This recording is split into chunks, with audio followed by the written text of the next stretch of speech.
If you are interested in cybersecurity and would like to learn about someone that spent their career in emerging technologies and now owns a cybersecurity company, then you're in the right spot. Join me with my next guest on the Moving Beyond Being Good podcast, Mark Williams, owner of Quigly Cyber. Let's go. Hi folks, welcome to the Moving Beyond Being Good podcast by Gary Ryan from Organisations That Matter. In this podcast, Gary shares everything about servant leadership, service leadership, authentic leadership, how to create high performance cultures, service excellence and life balance. Here's your host, Gary Ryan. Thank you, Sienna, for your lovely introduction. We always appreciate your work. So folks, as you know, we've got Mark Williams here. Welcome, Mark. How are you doing? Very good, Gary. Thanks very much for having me on your podcast. I really appreciate your time. So cybersecurity, it's topical at the moment. What can you tell folks about Quigly Cyber? Yeah, sure. So Quigly Cyber addresses a range of segments in the market by providing different services. So for larger organisations such as universities, listed or larger private companies, we provide cybersecurity consultants on a contingent labour basis, which basically means on a day rate. So those resources would often be brought in to support the delivery of a specific cybersecurity project or program of works. And then we also provide recruitment services for permanent cybersecurity resourcing staff. For smaller businesses that don't have a dedicated cybersecurity team, we provide specific cybersecurity services. A complete engagement could start with conducting an assessment to determine gaps in a company's technology security, and then we'd work with stakeholders in the organisation to identify what level of security they wanted to obtain, and then develop a roadmap to achieve that from there, and then we can implement that roadmap. So we can deliver all of that or any element. So it's got you've got that full suite down this end, or you've got just clear elements down there, and you've got that assessment in the middle that can actually help folk work out where they want to go. What might be, for the uneducated, without getting too technical, what might be a fairly common gap that maybe the smaller businesses have, and then maybe a similar gap that the larger enterprises have that you tend to work in closing for them, Mark? Look, honestly, Gary, there's gaps everywhere. And it's quite horrifying when you do that assessment. A lot of the larger organisations are aware of the gaps that they've got, and to address them is actually quite challenging. So, we've worked with one of the larger universities in Australia and in helping them do a very large cybersecurity transformation. They were aware from the start what sort of issues that they had within their organisation, but they're just so large to overcome, and they involve lots of legacy technologies. They're huge, and they need budget to address them. Fortunately, in that case, they had budget, so that was good. For the smaller organisations, a lot of the issues relate to good old password management, Pat 123 and your child's name or your birth date, or you can rattle them off. They're classic textbook passwords, and people are still using them. So it's just the simplest issue when it comes to security. And there's a lot of others that are similarly basic, but yeah, that's one of the big ones, and perhaps we can come back to that later. Given we're there, what might be 1, 2 or 3 basic tips that people should be doing about their passwords that is something practical that they can do? And equally, if you've found the mindset block that stops people from actually doing these things and how to unlock that would be handy to know as well. Yeah, look, it's such a big issue. As I said, passwords are such a big issue, so I'll go into a bit more detail there. Some people think they've got a system, and they think, I'm genius, I've come up with this system. And with respect to those people, if you've got a system, then the bad guys can figure that system out very easily. The reality is we've all been breached. All of our data is sprayed all over the internet and the dark web by various breaches that we've been a part of. Now, they might not have been the Medibank or the Optus or the big ones, but you might have set up an account for a little bookshop or a clothing outlet years gone by, set up a quick little account so you could order some stuff online. They're probably not the most secure of environments, and that's probably been breached. And so your information's then being taken. And that's happened multiple times. Set up, you might have submitted to win a prize, from some organisation, could be a charity, could be whatever, could be, I got one last week from a football club. Now, I'm not saying that they've got any cybersecurity issues, hope not, but I actually didn't respond to that because they wanted all sorts of personal information. And I don't know where that information is going to go, because often it's sold to organisations, but B, who's going to pinch it along the way. And as I said, it gets sold on and on and on, so it might be secure, but their marketing agency is going to take that information. They're going to possibly then sell it to someone who's going to sell it to someone else, and that data gets aggregated. Now, is that secure? I don't know. So long and the short of it is, your information's everywhere. So you really need to be using a password manager to secure yourself. There's a lot of good ones out there. I use 1Password. That's one of the ones that's had, funnily enough, least security issues. The password managers themselves have security problems. Obviously, they're high-value targets, so they're being hit the whole time. So you've really got to expect that your data's been stolen already, and then you've got to take steps to reduce as much as possible the damage that can be caused. One of the other things that people need to do is make sure that they, wherever possible, use multifactor authentication. So you're not just relying on your password, but you've got an authenticator app, ideally on your potentially using an SMS, but the app's a better idea. And back up your data, old school backup. These aren't new concepts, but people still are hesitant or reticent to do it. And I'd really just say trust no one. And it's kind of a cybersecurity issue, but it's just an old school con. Like, there's so many, and a family member of mine got conned through a phone call, multiple phone calls. Someone's builds up the trust because they've got a bit of information about you that, as I said, it's all out there. But they ring up and say, oh, g'day, hi, Mark Williams. How are you? I'm just calling from whatever bank. I see that you've got an account with us, just verifying that your date of birth is XYZ and that you live at this address. They've got that information. So it all sounds very legit. And before you know it, they've asked you to transfer $1,000, $2,000, $10,000, $50,000 into a different bank account because your account's been compromised, is what they'll say, and they don't have the power to manage that, and for security reasons you have to do it. So all of a sudden you've transferred your cash over, and it's happening so frequently. It's horrifying. So you read in the media regularly about, you read about the bigger ones.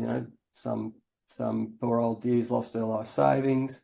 I read yesterday Rod Quantock, the comedian from back in the day, lost $30,000 recently through a scam like that.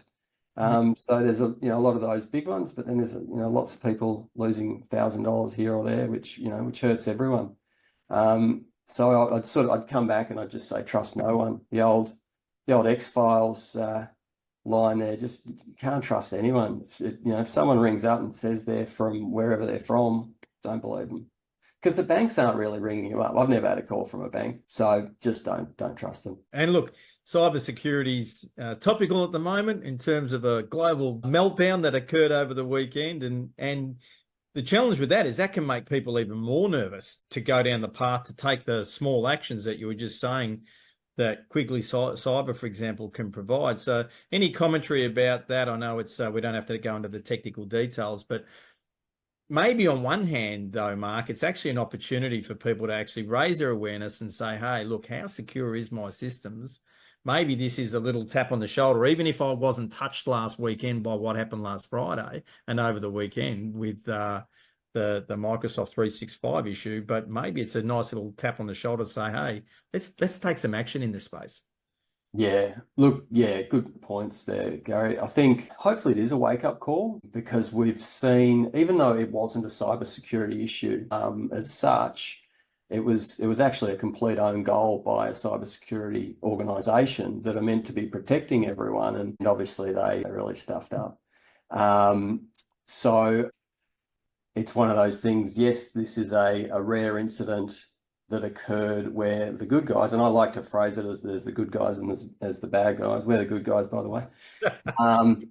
And, the good guys stuffed up, but in general, 99.9999% of the time, they're doing their best to protect you. And, CrowdStrike, which is the organization here, they're a reputable company. They're one of many in the sector. They're one of the big ones. I think the president's actually an Australian guy, so maybe they get a bit of extra cred for that. Maybe that helps balance things out a little. But yeah, look, it was just one of those freak incidents that obviously had a massive impact globally. I read this morning that Delta Airlines are still struggling to get planes in the sky as a result, and that's, what's that, 4 days later.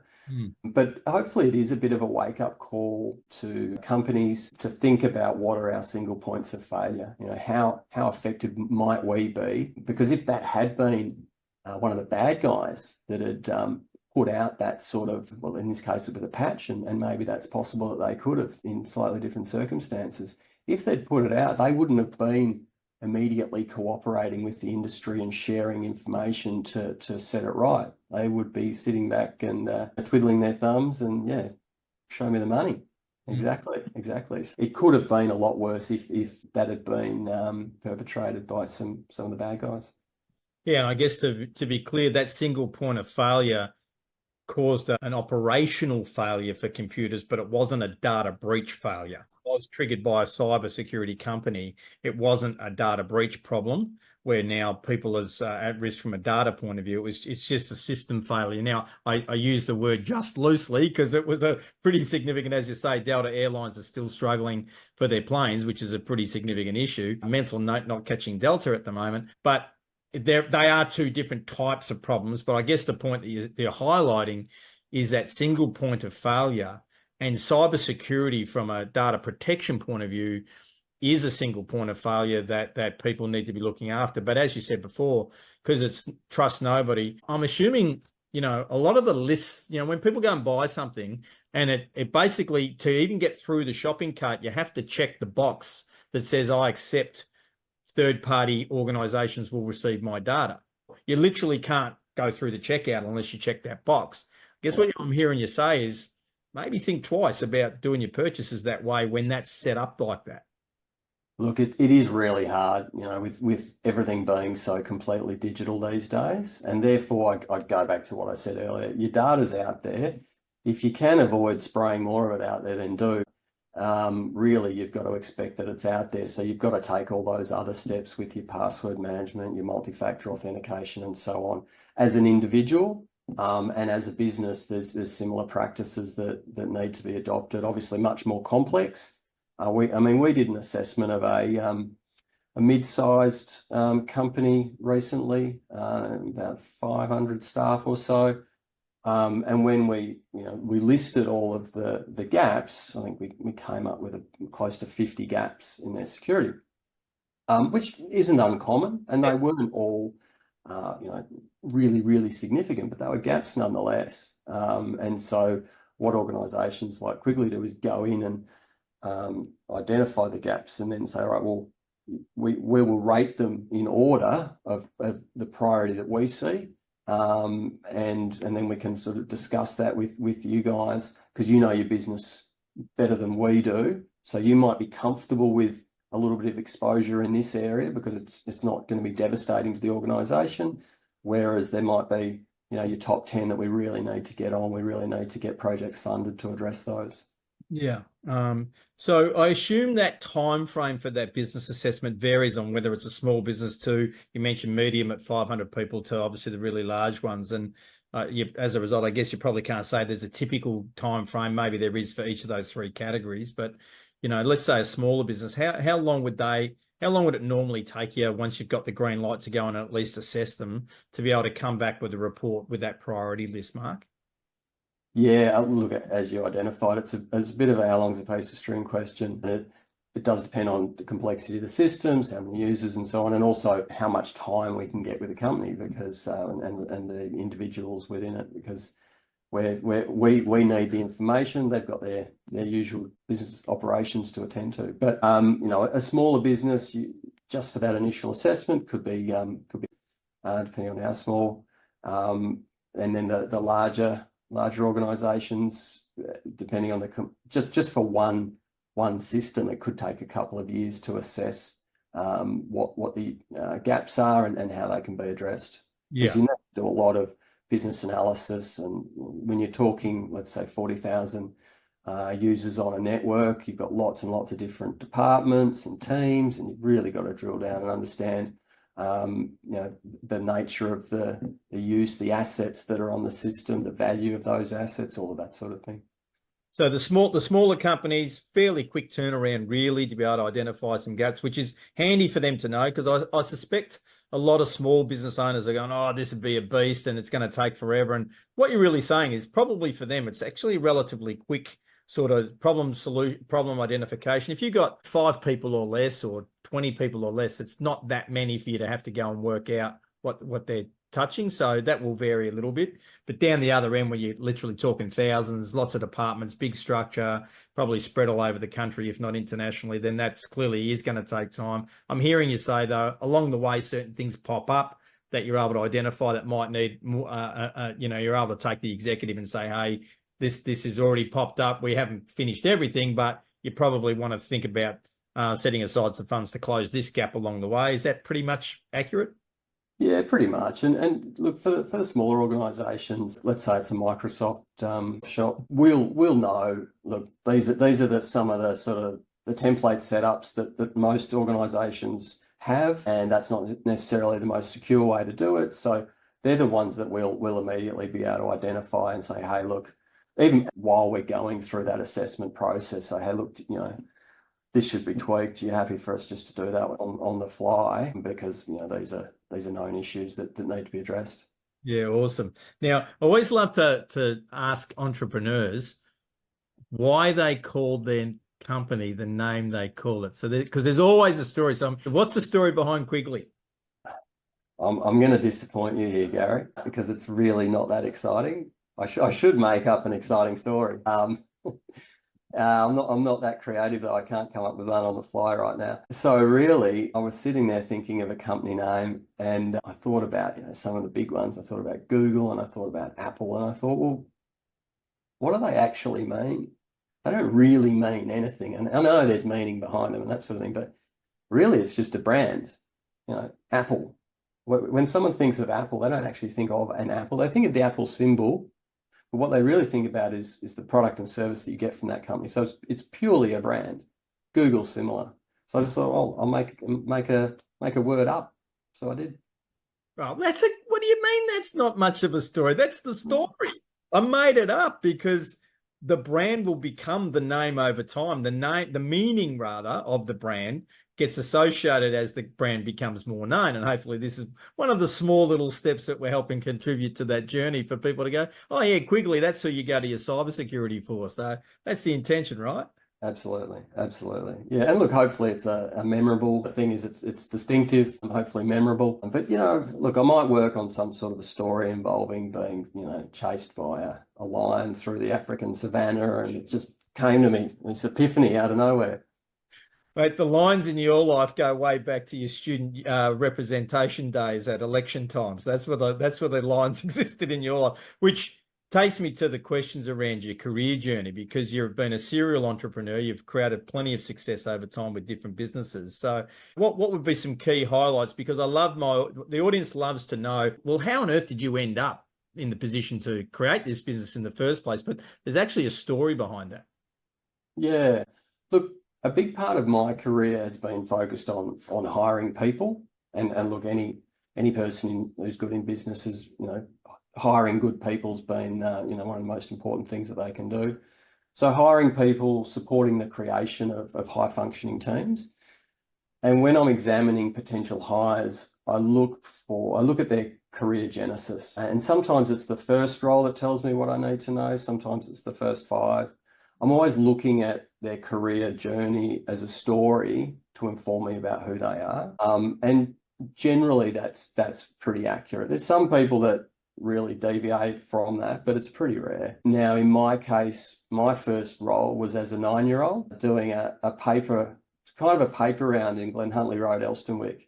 A lot of kids of our generation, Gary, did that paper round. I don't think you do them now. I think a guy drives down the road and shoots them with a gun out the side, or even if there's newspapers. So I was delivering the Herald newspaper to the shop owners along Glen Huntly Road in the afternoon. Now, for those younger folk listening, it's not the Herald Sun. In the morning was the Sun, and in the afternoon was the Herald. Now they've merged, but I was delivering the Herald. And then I did the weekend papers, delivering them around the local area to the residents, riding along on my bike with 2 milk crates strapped to the front. And I remember more than once, the weight of the Saturday papers was so great compared to this skinny little 9 or 10-year-old that more than once I'd be riding my bike from the road to that sort of lip at the where you hit the driveway, and the front wheel with all the weight on it dug in, and I'll flip straight over. And I wasn't strong enough to right the bike with all the papers on it, so I'd have to tip the papers out and then load the thing up. It was an absolute disaster, and of course, often it was raining when that was happening. Oh yeah. So that was the early part, and then I got a gig working at Frank's Elstonwick Bakery on Saturday and Sunday mornings, which old Frank died only a few years ago, and the bakery's just shut down fairly recently. But yeah, so he gave me that opportunity, and I'd start work at 5 a.m.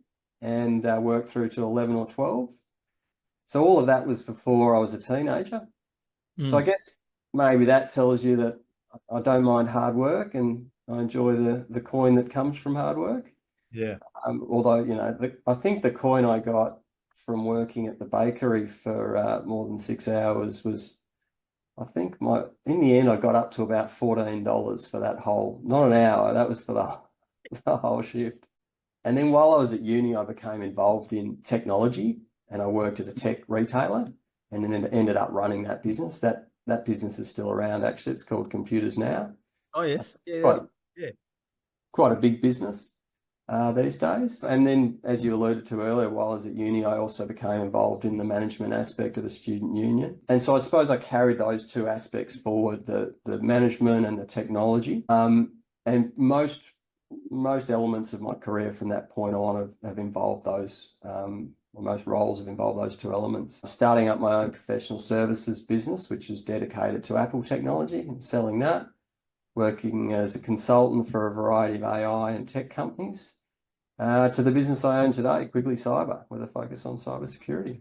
Yeah, I mean, I love there you go. We've known each other for a long time, but my first proper job was 6 mornings a week at 5 a.m. delivering newspapers. So I can very, very much remember those Saturday mornings with the bag. But you used to stick them on our back of the bike off our pack rack. We used to have them come off the back, so it managed to wait a little bit for that gutter, as you were discovering early. But I have to ask, were you able to ride and fold the paper with both hands, depending on which side? Were you able to deliver it without stopping? Because that was the thing. You knew you'd made it as a paper boy in the morning or a paper girl in the morning if you could actually be able to deliver the paper, get it into the various different sized letterboxes without stopping. So there's something. So there's some key points there. You said those early days, the bakery, the paper round, selling papers, because that was the other aspect with the Herald in the afternoon. You actually had to sell those papers, if I recall. It wasn't like you had to do that yourself. So you're actually learning as a 9-year-old how to sell, and literally cold selling too, by the way, because it's like, would you like a paper? Herald Sun, Herald, Herald, you want a Herald, all that sort of stuff. Yeah.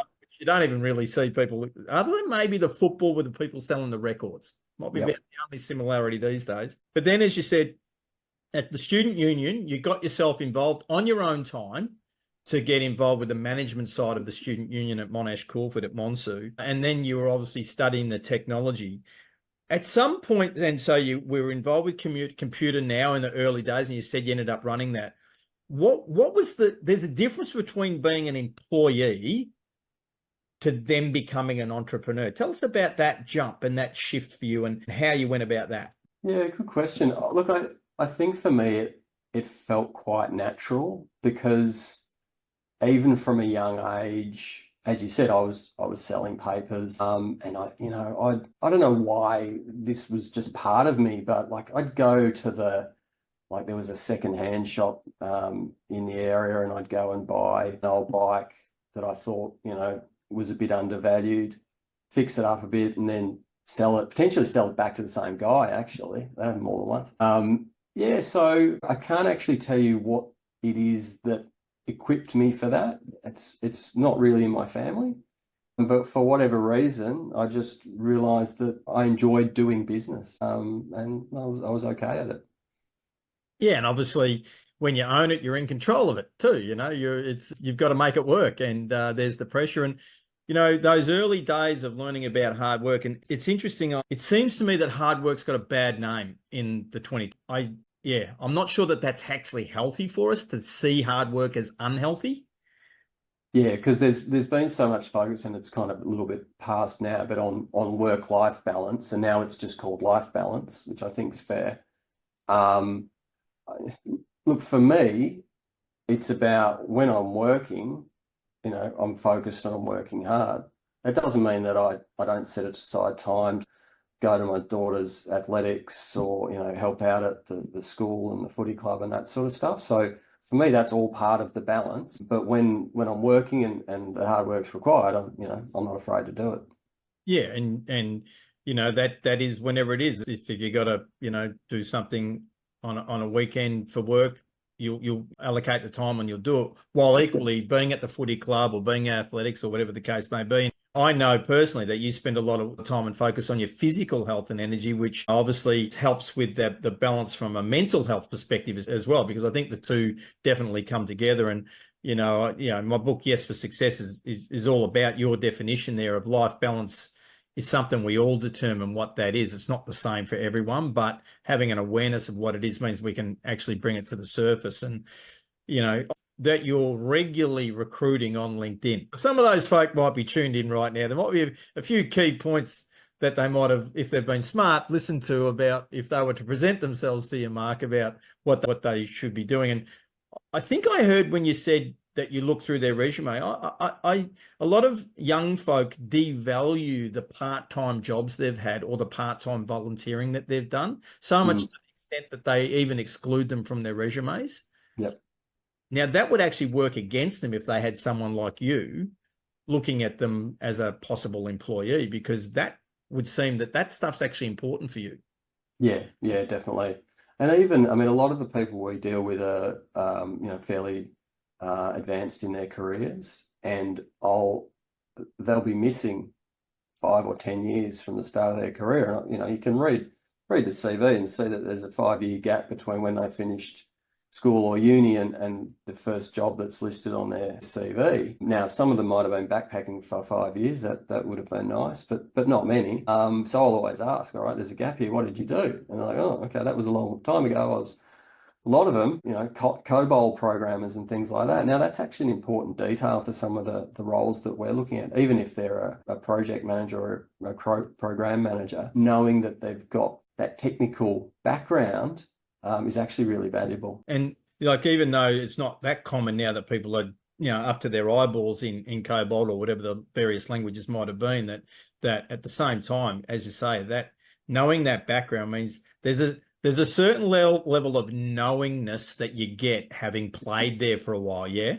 Yeah, absolutely. And if you started your career doing that on the tools and you stayed in technology throughout your career, with not much deviation, you will have continued to build up that technical knowledge from that base.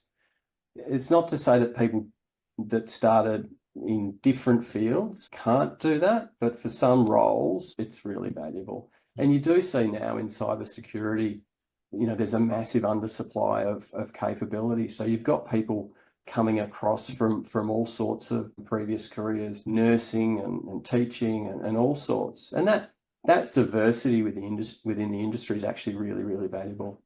For sure. As it always is when we get some diversity of opinion and experience on things. Now, from a business growth point of view, you start Quigly Cyber, but you've got to get customers right. Yeah. How'd you go about getting your first ones? How did that happen? Real combination. So you put the word out to your network and people say, oh yeah, okay. Yeah, actually, yeah, you can give me a hand. And obviously they either know you personally or know you from working professionally probably a little bit of a blend if you've been working with them for a while. The sort of the professional and the personal friendships merge a bit. And yeah, so you start working with people that way. And then also, I'll say old school, but I suppose it is old school, digital marketing, just reaching out cold through LinkedIn. I can have some surprisingly positive outcomes, really quite extraordinary in some cases. Yeah, so look, I mean, LinkedIn is by far my go-to social media platform, despite the fact I'm everywhere, but that is the one that always delivers over time, because that's where professional people are. The other thing about LinkedIn is it's, from a social media platform point of view, it's a very positive space. Like, you generally don't have haters on LinkedIn because everyone's identifiable, and why would someone want to be a hater on LinkedIn? Because that's only going to be bad for their reputation and their own brand. So it doesn't make a lot of sense, which makes it actually a good platform from that perspective.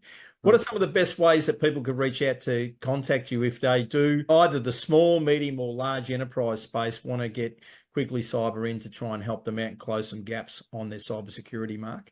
Yeah, look, happy to engage with people across Australia. So I'm based in sunny today, Melbourne, we work across the whole country.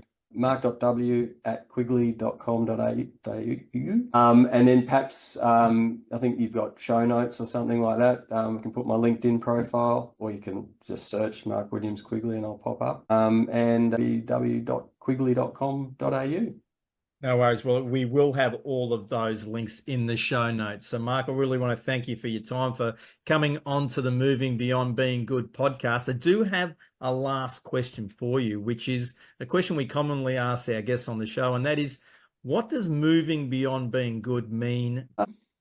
Yeah, it's a good question. I think it's just not accepting where you're at, continuing to push yourself beyond your comfort zone, having that open mind to investigate new opportunities. In my case, having worked a lot with emerging technology, I'm always challenging myself to understand what these new technologies are.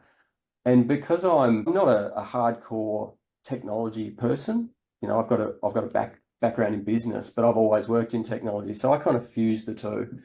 And I'm always looking for the way that organizations can leverage these emerging technologies for their benefit. Now, in the case of cybersecurity, it's leveraging the technologies to protect your business from potential breaches and things like that. So for me, I'm constantly challenging myself. And I suppose that's moving me from beyond being good. Thank you. And that constant challenging sort of also suggests that you're continually becoming what you need to become so that you're able to deliver for you personally and for your family, but also for your clients. Because if you sort of got stagnated and went, hey, I've got to this point in my career, I know as much as I need to know, but that willingness to keep challenging yourself, Mark, is such a consistent factor with successful people that I get to talk with. Like, it's like, don't, folks out there listening and watching us, don't just sit on your hands and wait for someone to tell you what you need to be doing. Like, you be the one driving your challenging of yourself, because having known you for, golly, over 3 decades now, I believe it is, I've got to, I've witnessed that along your journey. You're just someone that says, hey, and taking the opportunity to sell businesses when they get successful. And then it's like, okay, what's the next emerging technology space that I need to move in? I'm going to take my management and business experience and I'm going to lock it in with that new technology. Clearly, you've got to go learn a bit about that emerging technology at the same time, then see what the opportunities, and as you've done with Quigly Cyber, let's go. Yep. No, I think well said, guys. Yeah. Well, thank you for your time. I really appreciate it, Mark. Brilliant. Thanks for your time. Cheers. So, folks, make sure that you are subscribed, and please hit the notifications link for all of the videos and or on the podcast for the Moving Beyond Being Good podcast. We've got all the links for all the various books. For those of you watching this on YouTube, you can see it now up above for all the different books and bestsellers that I've had the good fortune that the market out there has taken to, and we've been able to get numerous bestsellers out there. So once again, thanks a lot for coming along to the Moving Beyond Being Good podcast. We look forward to seeing you or you listening to us next time. Bye.